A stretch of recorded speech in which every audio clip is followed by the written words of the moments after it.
Ini mas saya ya, ini mas saya nih.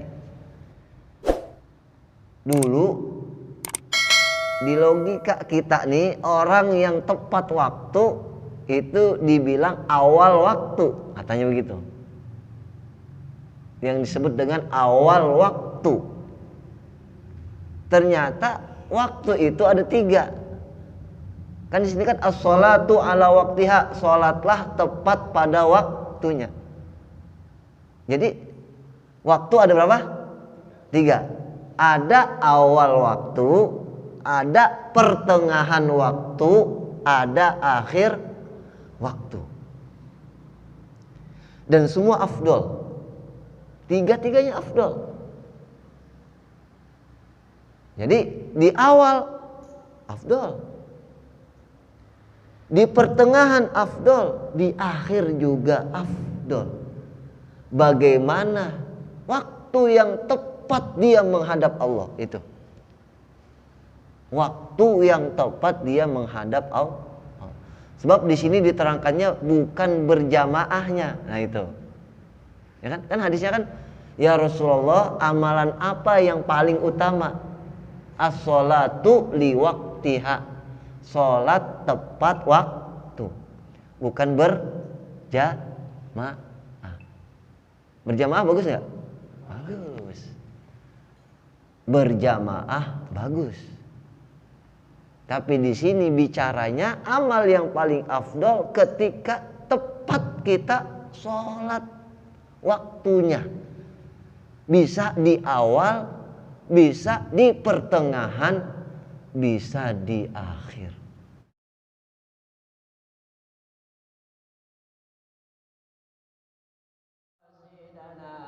واغفر لنا ما مضى يا واسع الكرم يا ربي بالمصطفى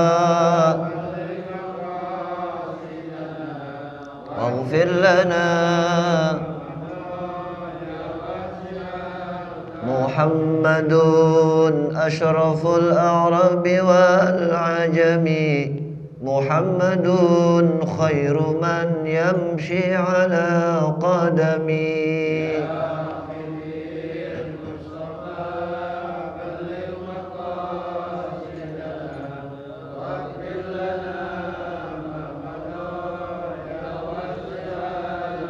محمد ذكره روح لأنفسنا محمد شكره فرض على الأمم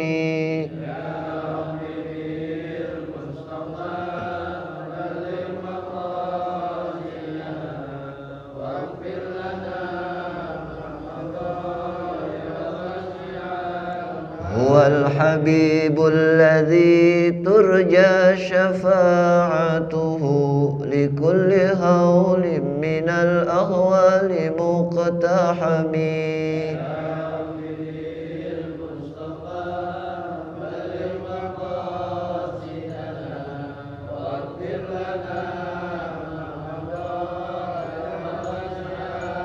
مولاي صل وسلم دائما أبدا على حبيبك خير الخلق كلهم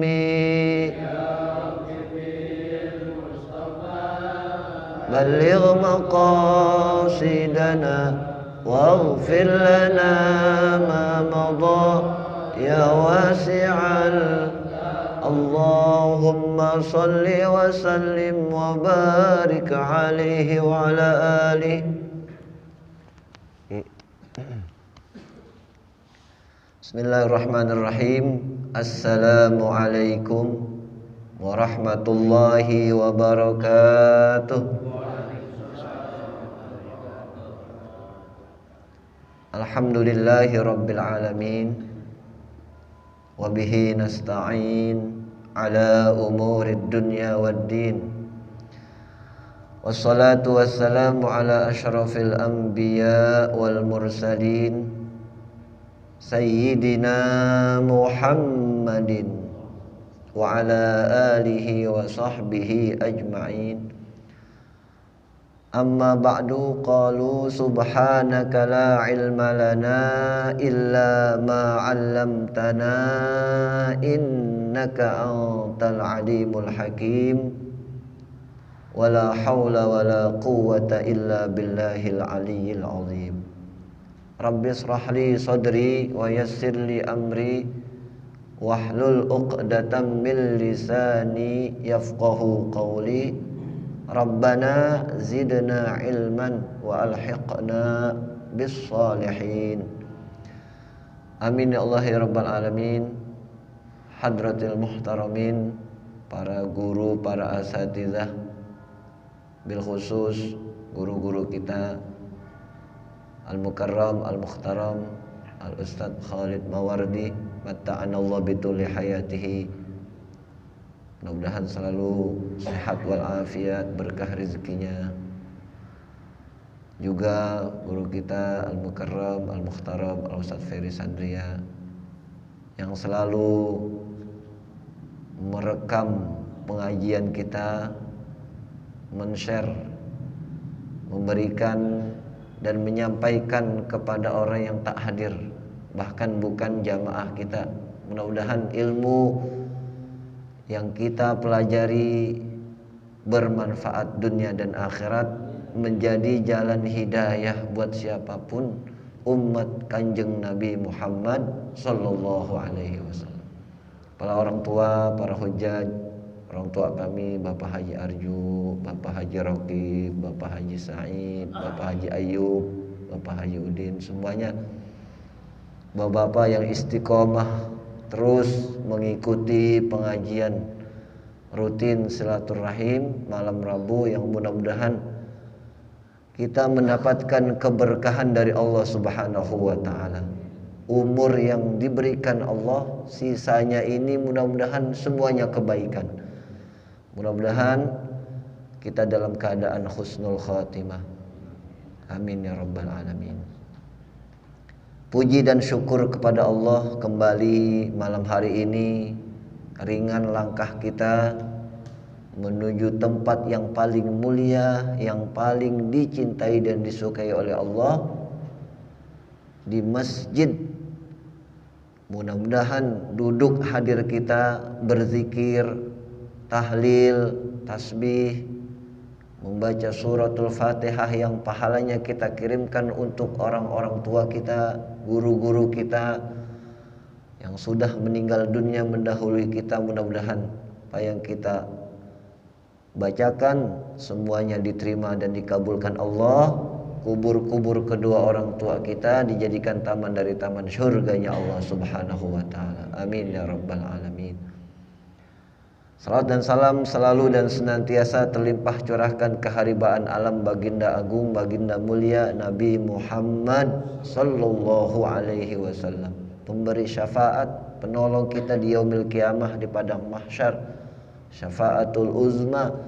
Mudah-mudahan kita yang hadir mendapatkan syafaatul uzma langsung dari baginda Rasulullah sallallahu alaihi wasallam. Amin ya rabbal alamin. Hadirin yang mulia, kita lanjutkan kembali masih dalam bab birrul walidain, hak kita seorang anak kepada kedua orang tua. Terus tak henti-hentinya, tak bosan-bosannya mengingatkan kita bagaimana jasa orang tua ini tak akan bisa dibandingin dengan amalan dan kebaikan kita buat orang tua. Nanti ada kisahnya seseorang dalam hadis ini ya. Satu hadis kita baca, wasu'ilan Nabi sallallahu alaihi wasallam. Nabi kita Muhammad ditanya, ayyul a'mali afdalu, amal-amal apa yang paling utama, yang paling afdol? Qala, kata Nabi, as-salatu liwaqtiha, salat tepat pada waktunya. Hadirin perhatikan, salat tepat pada waktunya. Salat tepat pada waktunya bisa di awal waktu, bisa di awal waktu. Bahkan orang sudah siap sebelum masuk waktu. Jadi sudah siap sebelum masuk waktu. Jadi sudah dalam keadaan tenang. Jadi sholat ini mesti tenang. Kemarin kan udah kita pelajarin tuh, sholat tenang itu seperti orang yang pasrah. Pasrah tahu kan?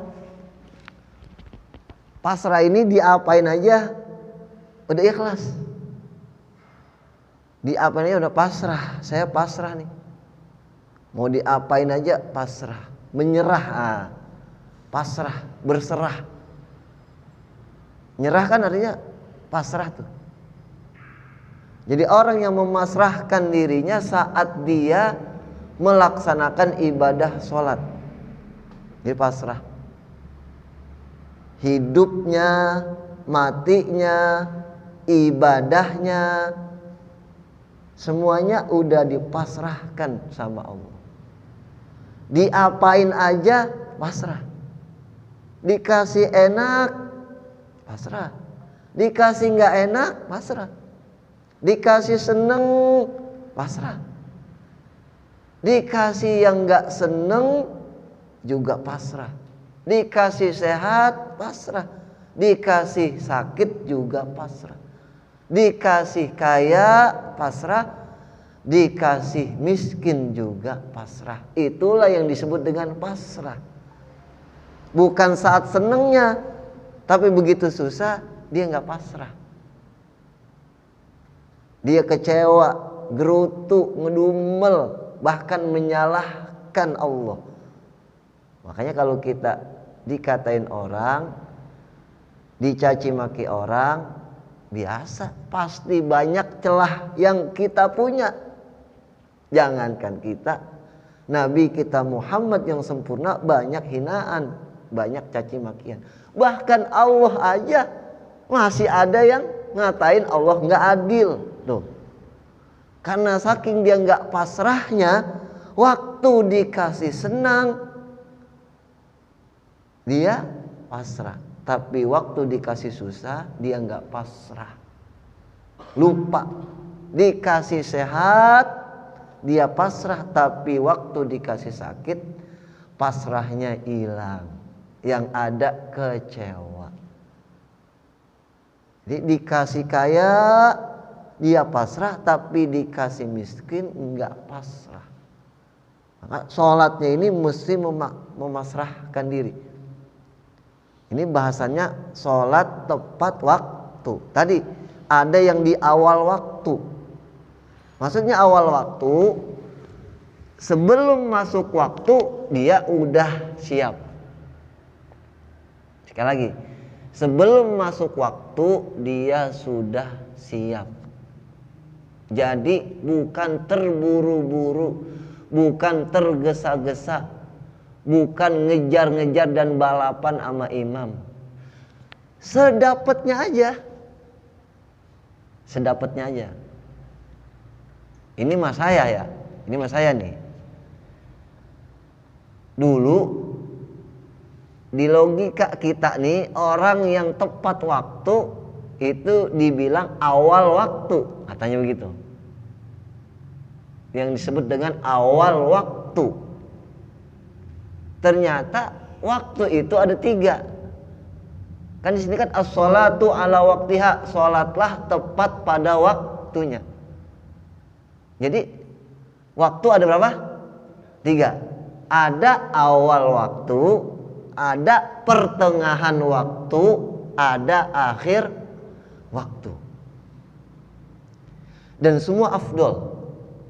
3-tiganya afdol. Jadi di awal afdol, di pertengahan afdol, di akhir juga afdol. Bagaimana waktu yang tepat dia menghadap Allah itu? Waktu yang tepat dia menghadap Allah. Sebab di sini diterangkannya bukan berjamaahnya. Nah itu. Ya kan? Kan hadisnya kan, ya Rasulullah, amalan apa yang paling utama? As-sholatu liwaktiha. Sholat tepat waktu. bukan berjamaah. Berjamaah bagus nggak? Bagus. Berjamaah bagus. Tapi di sini bicaranya amal yang paling afdol ketika tepat kita sholat waktunya. Bisa di awal, bisa di pertengahan, bisa di akhir. Bukan yang terburu-buru, bukan yang tergesa-gesa. Jadi mau menghadap ini nggak terburu-buru. Mau pasrah, kita mau pasrah ini nggak beban. Jadi nikmat. Model kayak kita urusannya banyak. Model kayak kita lagunya banyak. Kerjaannya banyak.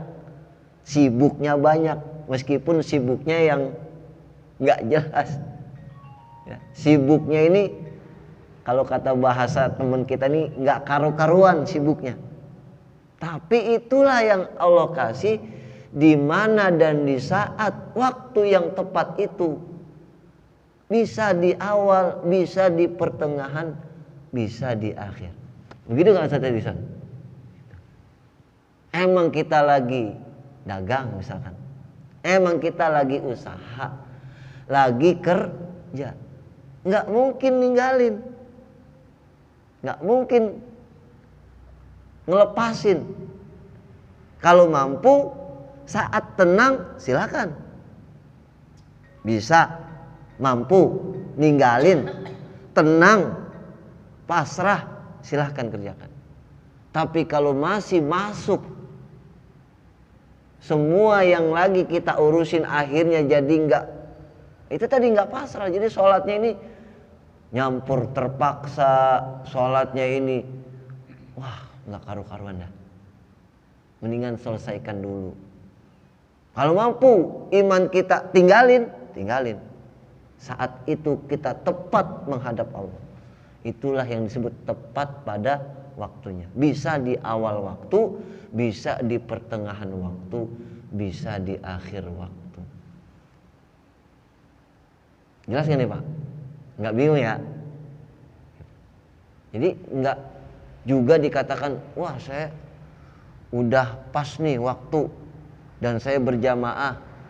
Tapi bisa akhirnya timbul yang takut nih, yang takut khawatir timbul di hati kita kebanggaan. Nah itu dia. Timbul di hati kita kesombongan. Yang lebih ngeri lagi timbul sifat ujub sama sifat sum'ah. Merasa diri paling benar, merasa diri bangga dengan perbuatan baik. Nah ini kan jadi ngeri. Akhirnya lewat orang yang mungkin dia belum sholat, yang dia belum ibadah, kita udah nilai jelek aja tuh. Padahal awalnya bagus. Katanya nih sholatnya tepat waktu, berjamaah. Jadi terus memperbaiki diri. Lagi belajar saya ini sholat di awal waktu dalam keadaan tenang. Sebab yang tadi sholatnya di awal, yang tadi sholatnya di pertengahan, atau yang tadi sholatnya di akhir, bisa jadi itulah waktu yang tepat dia menghadap Allah.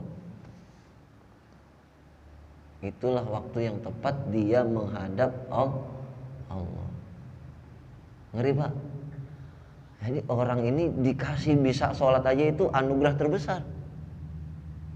Jadi pernah dia sujud kepada Allah waktu hidup, itu udah hebat banget. Bayangin Pak, dikasih kesempatan hidup dan pernah sujud di muka bumi ini, itu udah satu anugerah terbesar. Modelnya kayak gimana ibadahnya, sholatnya, itu mah urusan Allah dan orang tersebut. Saya, bapak-bapak, gak bisa menentukan apakah ibadah yang kita lakukan ini benar-benar diterima. Wallahu a'lam bishawab. Diri kita aja gak bisa kita nilai. Hebat banget orang kita nilai ibadahnya. Jadi dikasih kesempatan ada orang yang mampu bersujud, bersyukur kita kepada Allah. Makanya kalau ada orang yang belum sholat, ingetin, doain. Kalau dia ampe bisa sholat, kalau bisa ampe sujud, itu satu kebahagiaan buat kita. Ini yang pertama. Jadi sholat liwaktiha, tepat pada waktunya. Ingat ya, di awal bisa, di pertengahan bisa, di akhir bisa. Jadi tinggal bagaimana sempurnanya kita sholat. Gitu. Yang tenang, yang pasrah, jangan ada beban. Gitu. Urusan nanti di pertengahan kita lagi sholat, nyampur urusan-urusan yang lain, tapi usahakan di awal kita pasrah, di akhir kita berserah kepada Allah. Yang pertama. Yang kedua, amal yang paling afdal kata Nabi, birrul walidain. Masya Allah. Berbakti kepada kedua orang tua. Jadi derajat berbakti kepada orang tua setelah sholat, setelah sujud kepada Allah. Tapi nanti amalan berbakti kepada kedua orang tua ini naik ke atas. Bahkan ada hadis menyatakan innar rajula la tarfa'u darajatuhu fil jannah. Qala liman hadza? Qala bistighfari waladika laka. Nanti ada orang di hari kiamat diangkat derajatnya sama Allah, padahal orangnya biasa, bahkan ibadahnya biasa. Tapi derajat dia mendapatkan tempat di sisi Allah ini sangat tinggi. Sampai dia tanya, liman hadza? Ini enggak salah buat saya ini tempat. Sampai orang itu tanya sama malaikat. Kata malaikat, iya ini tempatmu. Kok bisa saya bisa diangkat derajatnya begini? Bistighfari waladika laka. Sebab anakmu engkau tinggalkan, dia terus beristighfar, mohon ampun yang pahalanya khusus buat kedua orang tuanya. Wa fi ba'di riwayah bidu'ai waladika laka. Dengan doa-doa anakmu ini. Nah, jadi doa-doa kita ini Pak, Masya Allah, luar biasa, mengangkat derajat orang tua kita yang berada di alam barzakh, di alam kubur. Mudah-mudahan ya diterima sama Allah Subhanahu wa taala. Kayak mesti ikhlas doain orang tua. Seperti orang tua kita dulu ngurusin kita, ikhlas tanpa pamrih, berharap kita jadi orang besar, berharap kita jadi orang sukses. Karena itu ketika kita sudah berada di puncak kesuksesan, jangan lupa bahwa inilah jasa orang tua kita. Kemudian al-jihadu fi sabilillah, berjihad di jalan Allah. Nah, ini kisahnya Pak. Wa an Furqat as-Sanji qala qara'tu fi ba'dil kutub. Kata beliau ini aku baca di sebagian kitab, annahu la yanbaghi lil walad. Ini akhlak ya. Seyogianya bagi seorang anak ayyatakallamal walidain, ayyatakallama, berbicara, idza syahida walidayhi. Jadi la yang bagi, tidak patut, tidak boleh, tidak layak seorang anak berbicara idza syahida walidayhi, apabila berhadapan dengan kedua orang tuanya, illa biidnihima, kecuali dengan izin keduanya. Jadi kalau ngadep orang tua, kalau orang tua belum ngasih izin, kita belum boleh berbicara. Masya Allah. Nah kalau kita, orang tua kita belum ngomong, kita udah ngegas. Kalau kata anak sekarang, orang tua belum ngomong, kita udah galakan kita sambil melotot, na'udzubillah summa na'udzubillah ya Rabb. Melotot. Jangan Mbak, masih jangan Mbak. La haula wala quwata illa billahil aliyil azim, ya Allah. Jadi kalau orang tua belum izinin kita ngomong, kita jangan ngomong. Wala yamshi baina yadayhima, dan jangan berjalan di depannya. Allah karim. Ini orang tua kita langkahin. Innalillahi wa inna ilaihi raji'un. Ya Rabbana ya Karim ya Allah. Wala an yaminihima wala an shimalihima, jangan dari sebelah kanannya atau dari sebelah kirinya. Di depan nggak boleh, sebelah kanan nggak boleh, sebelah kiri nggak boleh. Illa ayyad'uwahu, kecuali kita dipanggil. Fayujibuhuma, maka kita boleh tuh menjawab panggilannya. Walakin yamshi ala khalfahuma, yang boleh kita jalannya di belakangnya. Ini akhlak ngeri banget ya. Jadi di belakang baru kita boleh. Kama yamshil abdu khalfa maulahu, sebagaimana seorang hamba berjalan ya di belakang tuannya. Nggak ada kan seorang hamba berjalan di depan tuannya. Begitulah kita dengan orang tua. Ya Rabb, ampunin dosa. Nah, ini cerita nih. Wa dzakara anna rajulan, ini ada kisah, ada seseorang jaa ilan nabi, dia datang kepada Nabi sallallahu alaihi wasallam, faqala ya Rasulullah, wahai Rasulullah, inna ummi, sesungguhnya ibuku kharaftu indi, ada dalam sekitarku. Jadi dia ngurus ini orang tuanya, ibunya. Wa ana at'amuha, dan saya yang ngasih makan. Ngasih makan orang tuanya biyadai, dengan tangannya langsung nyuapin. Wa askiha, dan kasih minum. Wa audaiha wa ahmaliha ala atiki, jadi semua tanggung jawab dia yang ngatur. Khusus buat kedua orang tuanya, dari mulai makannya, minumnya, semuanya dia yang ngatur.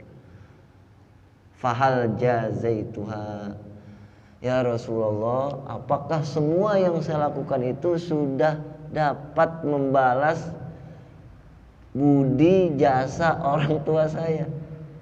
Kira-kira nyuapin orang tua, ngasih minum, ngurusin, tanggung jawab, semuanya dia yang tanggung, semuanya. Dia tanya sama Rasulullah, udah dapat nggak membalas jasa kedua orang tua saya? Kata Nabi, la wala wahidun min mi'ah, tidak satu dari 100% pun, nggak ada, nggak kehitung. Gimana itu ya? Segitu udah khidmatnya sama orang tua, dari mulai nyuapin, ngasih minum, tanggung jawab, semua dia yang tanggung. Tapi kata Nabi, belum bisa membalas jasa orang tua, bahkan tidak 1% pun. Walakinnaka, tapi kata Nabi, qad ahsanta wallahu yusibuka 'alal qalili katsiran. Jadi amalan yang tadi itu semoga Allah membalas dengan balasan yang banyak. Jadi udah bukti bahwa kita ini berbuat baik kepada kedua orang tua. Tapi urusan membalas jasa kedua orang tua belum ada 1% pun. Masya Allah. Mudah-mudahan ya Pak, Allah Subhanahu wa Ta'ala berikan kita kesempatan untuk jadi anak yang berbakti kepada kedua orang tua. Apa aja amalan-amalan baik yang kita lakukan, jangan lupa sertakan orang tua di situ. Zikir kalau bisa, pahalanya buat kedua orang tua. Tadi saya dengar tuh ada orang sholat karena suaranya keras. Mudah-mudahan Ustaz dari sana dengar kali. Usolli birrul walidain. Ya Allah, saya sholat 2 rakaat birrul walidain. Bagus gak? Bagus. Sholat 2 rakaat hadiahnya agar kita bakti kepada kedua orang tua. Semua Pak, silakan. Kebaikan-kebaikan apapun bawa serta kedua orang tua kita. Mudah-mudahan diterima sama Allah. Mudah-mudahan yang sedikit dijadikan banyak pahalanya oleh Allah Subhanahu wa Ta'ala, agar kita ini jadi orang-orang yang beruntung, nggak jadi orang-orang yang rugi, nggak jadi orang-orang yang tertahan, nggak jadi orang-orang yang tertunda. Sebab kita bakti kepada kedua orang tua, sebab kita melayani kedua orang tua kita, mudah-mudahan pintu-pintu dibuka oleh Allah Subhanahu wa taala. Amin. Ya Allah ya Rabbal alamin. Mudah-mudahan sedikit apa yang kita dengar menjadi ilmu yang bermanfaat, mendapat bimbingan kita di dunia dan di akhirat. Mudah-mudahan kita selamat masuk surganya Allah Subhanahu wa taala. Adanallahu wa iyyakum ajmain. Assalamualaikum warahmatullahi wabarakatuh. وعلى آله وصحبه وسلم بخمسة نطفي بها أمر بالهاتمة المصطفى والمرتضى وابنهما وفاطمة. اللهم ربنا تقبل وأوصل وبلغ مقام القرآن العظيم وما أهلناه وما سبحناه وما استغفرناه وقصد محمد أجمع سهرية منا واصلة ورحمة منك ناجلة وبركة شاملة وصدقة متقبلة بالمصطفى محمد رسول الله صلى الله عليه وسلم جميع إخوانه والمسلمين والصحابة والقرابة والرجل والأبي والأبي التابعين ومن تبعهم بإحسان يوم الدين خصوصا أولياء الله من أسوار وأسوار خصوصا آبائنا وأمهاتنا وجدنا وجداتنا وعامنا وعاماتنا وقرابتنا ولإخواننا ولجميع المؤمنين والمؤمنات والمسلمين والمسلمات من المشارق والمغاربها من أمة محمد صلى الله عليه وسلم خصوصا المرحوم Bapak Ibu Marbin Haji Ican, almarhum Haja Ami binti Mi'an, almarhum Nabi binti Haji Gomar, almarhum Bapak Sayyidi bin Haji Go, almarhum Mariana binti Haji Gomar, almarhum Haji Asad bin Haji Thalib, almarhum Ibu Haji Sadia binti Sabit, almarhum Ibu Ida Sayyidah binti Haji Said. Allahumma taqassana wa taqassahu wa taqassahu bi rahmah wal maghfirah. Allahumma ighfirlahu warhamhu wa'afihi wa'fu anhu. Allahumma ighfirlahu warhamhu wa'afihi wa'fu anha. Allahumma ighfirlahu warhamhu wa'afihi wa'fu anhum wa jadada masrahum wa akrim nujulahum bi rahmatika warham qaraibin. Allahumma ij'al qabrahum rawdah min riyadil jannah wa la taj'al quburahum hufratan min hifari niran. Allahumma ij'alna sabura waj'alna sabura waj'alna auladana min ibadika salihin. Allahumma salimna min afatid dunya wal akhirah wa fitnati ma innaka ala kulli syai'in qadir. Ya nafsul mutmainnah injirabi qarabiyatan mabiyat wal khulib ibadi wal huri jannati. Rabbi ij'alni muqiman salah min dhurriyyati rabbana wa taqabbal du'a. Rabbi farham walidina, Rabbi farham walidina, Rabbi farham walidina. Rabbana atina fid dunya hasanah wa fil akhirati hasanah wa qina adzabannar wadkhilna jannata ma'al abrar ya ajib ya ghaffar ya rabbal alamin.